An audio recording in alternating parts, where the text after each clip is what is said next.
Hi, Huh? Mary. Hey, how are you? Good. I was just admiring before we got on the call your amazing artwork behind you. I totally thought you were in a coffee shop because people don't usually have such cool art in their houses. Well, I tell you what, beauty is a big thing for me. So I have like art everywhere and everything is colorful in my house because it totally changes my mood. So yeah, this is such a fun piece. I love it. It's amazing. So, thank you so much for being here. I just want to kind of read your bio for folks who aren't already Yeah. familiar with your awesome work. Mary Crimmins is on a quest to feel alive and to live a life full of gratitude, joy, authenticity, and abundance in body, mind, and soul. She lives in the heart of Nashville, like everyone else, I feel like. And Yeah. her days are spent juggling the roles of holistic lifestyle advocate, wellness advocate, yogi, mentor, and personal life and business coach. She is passionate about travel, food, natural lifestyle, essential oils, self improvement, femininity, sexuality, anything local, and she always strives to find beauty in all things, as we were just talking about. Mary Yep. is a top leader in doTERRA and has a team of many, many thousands of men and women who she works to lead and inspire on a daily basis with her brand of fully alive living. Awesome. Yay. I love that. That just sound like when you read that, I'm like, that sounds fun. Like that's my life. I love it.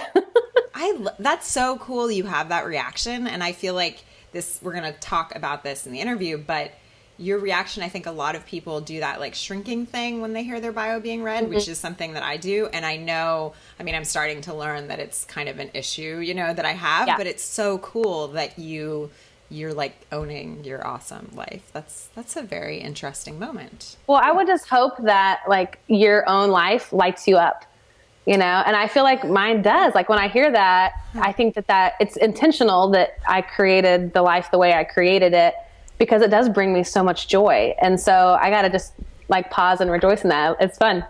That's really powerful. Wow. Okay. That was a powerful intro moment with Mary Crimmins. Yay. So I want to start by talking to you about kind of this journey of self-discovery, which I think is something, we're all on, but most of us don't realize we're on it. Most of us are Yep. just sort of like on the hamster wheel, and we don't even probably self-discovery, we don't think we have any time to even think about that. So I'd love to just start with you've talked about this idea of loving the 1.0 version of yourself, which maybe is kind of like the beginning version before we go through the self-discovery. I'm not sure. I'd Yeah. love for you to just sort of talk about what this means and maybe why this is where we have to start sometimes.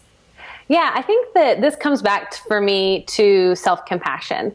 And so the 1.0 version of ourselves is really that part of ourselves that was sleepwalking, the part of ourselves that was just sort of reactive to life, going through it, not realizing and recognizing that we had any ability to change it, to manifest what we want most out of our lives, or to even be curious about that. Like it's to me, the 1.0 is like, we don't even know. Like we are just living out of old patterns, old belief systems, and kind of surviving. Like I feel like it's low energy. It's just sort of a default version of ourselves. Like not a lot of passion, not a lot of excitement, not a lot of curiosity, not a lot of joy. Just sort of like for me, it was just being numb, emotionally numb, just kind of checked out. And I feel like pretty much all of us start from that place. Like if you live in the modern world, I feel like that is just so common. And so part of loving the 1.0 version of ourselves is recognizing that we couldn't have done it any differently, that it's okay that we were there. It's okay that however many years we spent in that place before we were quote unquote kind of awakened, that's okay, and just really having compassionate for the part of ourselves that needed to cope with whatever was going on in life and to cope by checking out and numbing out, and that's totally okay, and not being judgmental towards that season of our life. So I assume then by what you've just said that you had a season where you were numb and checked out. So tell us sort of Oh, yeah. what it was like to go from there to here where you hear your bio and you just have this big smile. I love that question because it's so fun for me to sort of go back and think about how numb I was. For me, I lived, gosh, I just feel like just checked out. I mean, I was like coping with food. I was very, very overweight. I was very sick. I was like literally every day just to get out of bed was a struggle for me. I had really just deep fatigue, deep depression, deep anxiety, and did not have a vision for life, did not really have any desire to get up and do something that would change the world or have any sense of purpose or meaning. And it was literally just getting through the day. I mean, it was just, doing work, coming home, waking up, doing it all again, and just getting out of bed. That was like the biggest feat for me during that day. And so that season for me lasted, I would say probably 7 or 8 years before I really started to go, yeah, this is not what I signed up for. I think when we're little, before you become an adult, you start dreaming of life and you're like, I want to be this when I grow up, or I want to do this. And it seems exciting. And then you sort of go through this awkward transition into adulthood. And then somewhere along the way, you wake up and you go, wait a minute, like this wasn't what I thought my life was going to be like. And then recognizing that responsibility of like, oh, well, I haven't chosen to make it any different than it is now. Like I'm responsible for the life that I'm living. And that was kind of my big wake up call. It's like, I don't want to feel like this. I don't want to live this way. And I'm the only one that has the power to change it. Wow. I am responsible for the life I am living. That is such a hard thing for most of us to remember on a daily basis. It is. Well, especially when it's a life that you're uncomfortable with, or a life that is less than what you feel like you would want. And it starts getting weird because you go, well, I shouldn't want more, or, why am I, not complacent with what I have? And so there's a whole sort of shame cycle that can be triggered when you start thinking about taking responsibility. And for me, there was part of that, I did go through that, and then it ended up becoming really empowering and realizing like, if I take responsibility, that's not to say that I've done it wrong or that I'm screwing up at life, but that now I actually have the power to go in and make it what I want it to be and go in and change it, which ended up being like the most freeing thing that I could possibly, hold on as truth. It was like, yes, like I can do something about it. And I did, Okay. So when you were making those changes in your life, is that when you feel like you figured out what you were meant to be doing as well? Or how did sort of what you were doing with your work life begin to kind of coalesce with sort of who you are in discovering yourself? I feel like, first of all, that so much of this, it was not the fact that I knew what I was supposed to be doing. Like, I think that a lot of life is serendipitous, that as you begin to open yourself up, and you start feeling more, you start getting more curious, you start asking different types of questions, that those sort of answers reveal themselves at the right time over time. And so if I went into it thinking, I've got to know what I'm supposed to be doing, I think that would have been really overwhelming. And so I just went into it curious. Like, I want to learn whatever I can learn at this time. And so for me, it was the question of what makes me come alive. Like little things, like I went on I call it my pleasure hunt. Okay. Find like what brought me pleasure, what makes, I felt so dead. I felt so numb that it was like, what little things bring me pleasure? And the first thing that came to mind was flowers. Okay. I love flowers. Like I'm obsessed. I have fresh flowers, plants in my house like crazy. I mean, it looks like, a florist lives here. And I live next to this amazing wholesale florist, like literally, I don't know, a half mile from my house. So I walk there once a week and get fresh flowers. Wow. I did that today. And I love that. So that was like, oh, that makes me come alive, because for me, beauty is really important. Aesthetics are really important. So that was one thing. Hiking was another, and so all these things began to sort of lead me into a new relationship, not only with life, but with myself. Like the hiking helped me learn about my body and get in touch with what my body was feeling. So for me, it was about that pleasure hunt, like getting curious about what makes me come alive. And that led to different books, to different seminars, to workshops, to yoga, to oils. And it was kind of like, it just sort of kept building on itself, and to where now it's like, this is the full expression of what I just love in my life. And it just kind of all came together, but piece by piece, not all at once. Yeah, it's the layering of things. I love that. Yeah. So I read an interview with you where you shared about how you reached sort of this, before you reached this very high top leadership level in doTERRA, a lot of what you did during your goal setting process of where you wanted to be and sort of thinking about how you wanted to advance in the organization you, one of the things you did was you sort of got engaged in this kind of positive self-talk, and how it was sort of a key element, or you seem to say it was a key element to you kind of advancing and kind of achieving, you know, the success that you've had. I'd love to hear more about that and kind of what that means, because I think there's this sort of, I think in some ways there's a negative connotation to this idea of self-talk, like affirmations, what can they really do, or, you know, something like that. Sure. And so, I just love to understand this more. I love that. And you're right, because I think that there is a negative connotation around it. I mean, for some people, I think that the circles that I run in are like, yay, affirmations, you know. Yeah, I mean, no, I have them in my wallet and everything, but no, totally, because it's like, that feels like hokey or cheesy or whatever, right? But when I started to understand it, that our thoughts create our reality. And kind of, if you think about it in a framework, I heard this from this life coach, and she said, if you think about the acronym CTFAR. Okay. C stands for circumstance. T stands for thought. F is feeling.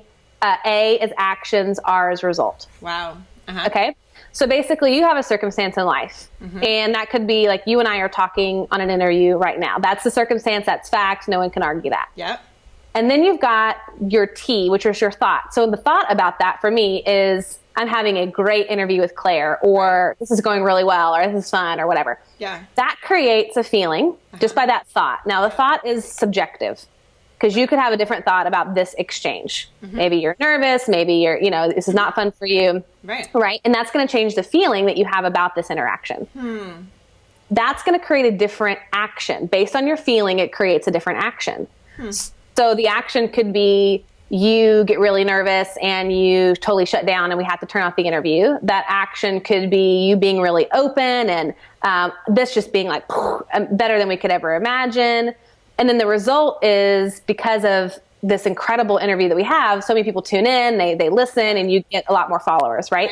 Right. So on any level, you can look at your results in life, whether that be your car, your bank account, your job, your relationship to your body, your physical body, and trace it all the way back to a thought.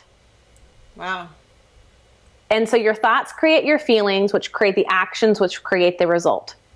So when I was thinking about what I wanted to do with doTERRA and kind of take it all the way to the top, was I had to begin to shift my thoughts to be thinking high level thoughts in order to get high level results. Like, what would somebody who was at that level be thinking? What would their feelings be? How would they be responding? How would their body language be? It's kind of like, I don't know, I think, I forget who said this, but basically like act as if, you know? And so for me, I began this whole, it was kind of an experiment really, because I hadn't done this before in my life, of acting as if. So I just kept repeating to myself that I was already at that place. So for me, it was rank diamond, which is, doesn't really mean anything to anyone, but it was a certain rank. It was high in the company. And so for me, I just kept saying, I'm a diamond that just hasn't caught up with me yet. I'm a diamond. And I went to our big annual convention, and there's a section where they have special seatings for diamonds. And I took a picture of myself that said, you know, seating for diamonds. And I took a picture next to it. And so I put that up. So it was like everything in my mind, I wanted to train, like, I'm already there. Because what happens is, and this is a long answer, but what happens is you create new neurological pathways. Wow. By those new thoughts. And so we think the same thoughts, you know, 90% of the day, over and over again. We think the same thoughts yesterday, today, and tomorrow. So as you begin to shift them, and one way is through affirmations and just repetitive statements, you shift neurological pathways in your brain, which eventually lead to new results. Wow. So then what happens if, you know, on the path to being a diamond in doTERRA, you have setbacks, or you have, you know, failures, or you have things that aren't hashtag winning, essentially, right? Yeah. What do you do when that happens? Yeah, I love that question, because first of all, that's going to happen. Right. And so for me, I tend to always want to anticipate those things happening and plan for them. Okay. Right. So it's like, I'm going to anticipate that. Typically for me, what gets in the way is like fear of money for me, or hitting the success glass ceiling, and then what do you do? Or your team falls apart. You know, there's all kinds of things that are out of your control. So I want to anticipate that because I don't want to be totally blindsided by it, and then have that plan. So if this happens, I'm going to do this. But I would say that I have two guiding thoughts in my mind at all times. And the first one is, what does this make possible? And the second is, this is happening for me. So one's a question, one's a statement. What does this make possible? And this is happening for me. Okay. So when I think about what is this making possible, I can have all the intention in the world to be a diamond or to do all these different things. I'm creating a program right now on leadership and mentoring for my doTERRA team. And so I have in my mind, when we're rolling this out, all the steps, but there's been some shifts along the way. And so I have to just keep asking myself, well, what does this make possible? And then going, at the end of the day, the core belief is that this is happening for me. This is for my good. It's just, I get to shift and to change and to adapt, but it's still happening for me instead of happening to me. So what if it's a bad thing and it's happening for you? Well, I guess it depends how you would define bad. Oh, right. Okay. What if it feels like you're something and you don't get the promotion you wanted, let's say, in your job, and you feel like you've been working towards this promotion and you don't get it. So then saying to yourself, this is for me, what does that mean? Yeah. So this is for me, it's kind of like, it goes hand in hand with what does this make possible? Because in my mind, if I don't get that promotion, everything is feedback, right? So everything is feedback. And it's, to me, I'm a big, like, it's not negative or positive or good or bad. It's just information. Okay. It's just feedback. Yeah. So the way that I would see that is, okay, so what is here that I need to improve? Why did I miss that? What was going on? You know, and for me and my team, I'm working with a bunch of different people. So it's not just my efforts, it's my team effort. Right. And so for me, it's a good way to go, okay, well, what's off with the team? I have one agenda. They have, several different agendas. And so it's knowing that there's something bigger at play here. And what I think should be happening may not be the best thing or may not be the perfect or right timing as I see it. Like I just know that how I want things to happen is limited. Right. So it's kind of holding it with an open hand, like not being attached. Like I want this, my intention is to do this. I'm going to put forth the effort and work on it, and yet open hand, this or something better. Well, I saw that also in an article, this or something better. So explain what that means, because that's a really powerful idea. I think this came from Louise Hay, and I love this phrase, this or something better, because basically like I said, we have a limited view of how the universe works. And so we see it based on our map of the world. And so we go, okay, well, I want this to happen. Well, we are also I would say we need to open ourselves up to, there could be something even better than what we can imagine or what we can visualize.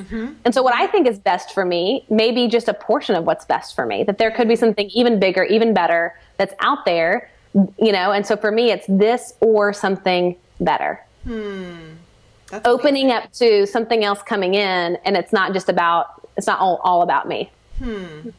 So I want to ask kind of how this connects to the idea of kind of saying no.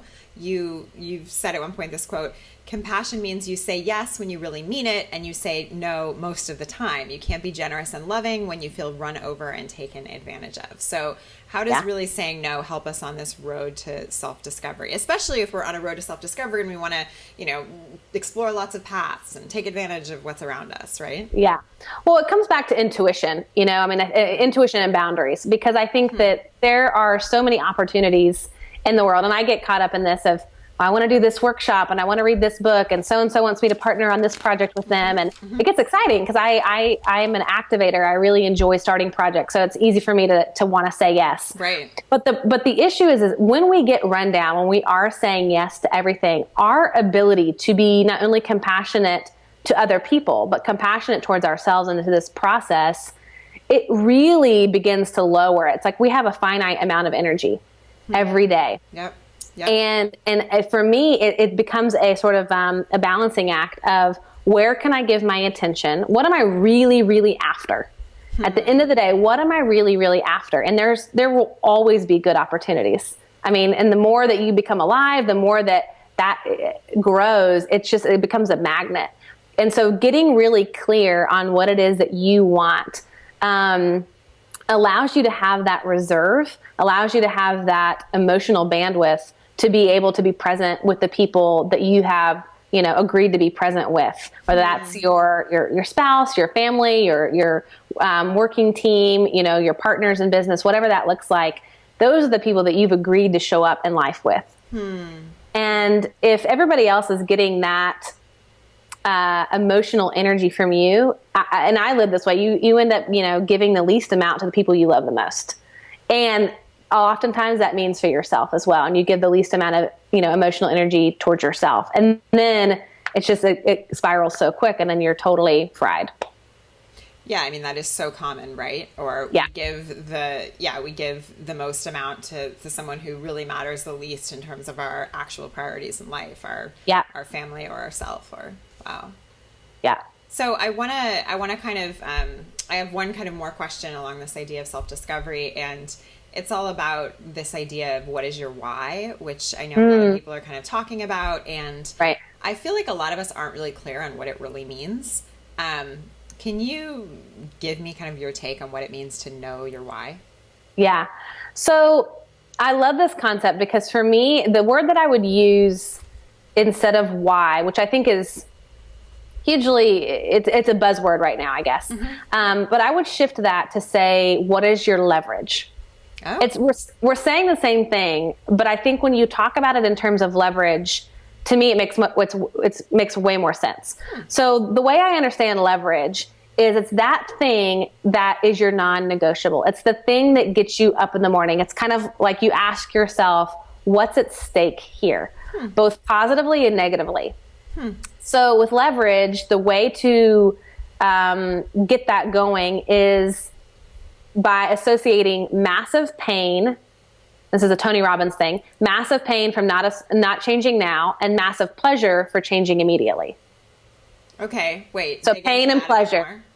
So pain and pleasure. So the pain would be, that's a short-term motivation to get you into action.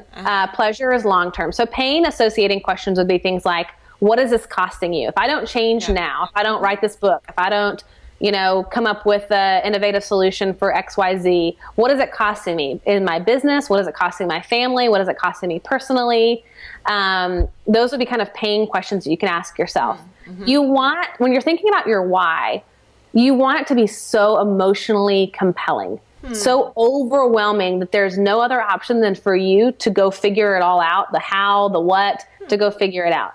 And without the emotional component to it, where it feels like everything is riding on this is, what is at stake, you get complacent and comfortable and nothing shifts. And then on the flip side, you can ask those pleasure associating questions, which are like, what am I going to gain from this? What is this going to look like? What am I going to be like on the other side of this? And like, get that drama and get that vision, like just pumping, like so big, so bright, really, really see it and feel it. And that to me is your why. Why are you doing this? What is it costing you if you don't do it? And what are you gaining if you do it? The leverage of that creates momentum, creates motivation. And then you figure out, they say, like, once you know your why, you figure out your how. You'll figure out the how afterwards. And that's like, to me, once you have that leverage, it's like your momentum's so strong that you'll figure it out along the way. I love that. What is your leverage? And you're right. It is like a buzzword we hear around all the time, but sort of this reframing it as what is your leverage is incredibly powerful. Yeah. Yeah. To me, it's an easier way to understand it. It's like, what's going to get me like cranking, that leverage that's like, go baby. This has been so good. So tell people where they can find more about you and the awesome work you do. Yeah. Awesome. So you can find me on my website at marycrimmins.com, and I have blog posts on there every week. I do workshops in Nashville, webinars. So I would love to see you there and welcome you. And yeah, it's such a fun community, and I'm on Facebook and Instagram as well. So Mary Crimmins. Thank you, Mary. This was fantastic. I'm so grateful for your time. I feel so inspired. Yeah, you're so welcome. I love it.